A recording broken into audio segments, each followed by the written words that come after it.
हमेशा दुखी रहने वाले व्यक्ति इस वीडियो को अंत तक जरूर देखें। यह कहानी है एक गरीब इंसान और गौतम बुद्ध के बीच की। इस कहानी से आपको बहुत कुछ सीखने को मिलेगा। जैसे कि आपने हमेशा सुना होगा, जो पानी गतिशील होता है वह हमेशा स्वच्छ और काम के लायक होता है। जो पानी रुका हुआ होता है वह कभी भी कीचड़ बन जाता है। इसलिए हमेशा अपने जीवन को गतिशील बनाए रखें। इसी बात को समझाने के लिए मैं आपको गौतम बुद्ध और गरीब इंसान के बीच की कहानी समझाती हूँ। एक बार गौतम बुद्ध एक गांव में धर्म सभा को संबोधित करते हैं।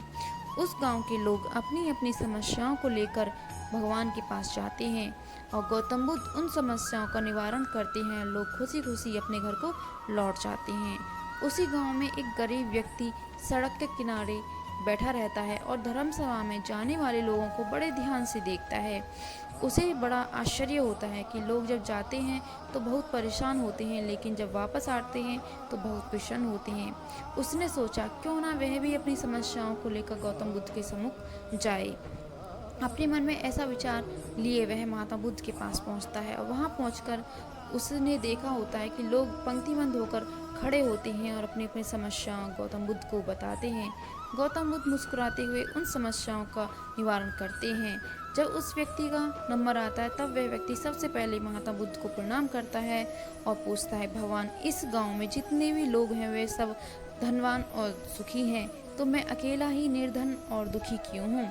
गौतम बुद्ध मुस्कुराते हुए बोलते हैं कि तुमने आज तक व्यक्तियों को कुछ नहीं दिया। इस बात को सुनकर उस गरीब इंसान को बहुत आश्चर्य होता है और वह बोलता है कि भगवान, मेरे पास तो कुछ भी नहीं है, मैं तो पहले से ही निर्धन हूँ और मैं तो मांग मांग कर अपना पेट भरता हूँ। तब भगवान कहते हैं कि तुम बड़े अज्ञानी पुरुष हो। तुम्हें ईश्वर ने एक सच्ची मुस्कुराहट दी है जिससे तुम लोगों में आशा का संचार कर सकते हो। तुम्हें ईश्वर ने 2 हाथ दिए हैं जिनसे तुम दूसरों की सहायता कर सकते हो। ईश्वर ने तुम्हें एक मुख दिया जिससे तुम 2 शब्द मीठे बोलकर लोगों को प्रसन्न कर सकते हो। ईश्वर ने 3 चीज़ें जिस व्यक्ति को दी हैं वह इंसान कभी भी गरीब नहीं हो सकता है। निर्धनता का विचार इंसान के मन में होता है, यह एक भ्रम है, इसे निकाल दो। जब वह व्यक्ति इन सब बातों को सुनता है तो उसका चेहरा चमक उठता है और वह बहुत खुश होता है। इस कहानी से आप समझ गए होंगे कि दुखी और गरीब होना एक भ्रम है, यह वास्तविकता नहीं है। आप जैसा सोचते हैं आप वैसा हो जाते हैं। दूसरों की सहायता करोगे तो हमेशा खुशी रहोगे। यह कहानी थी एक गरीब इंसान और गौतम बुद्ध के बीच की।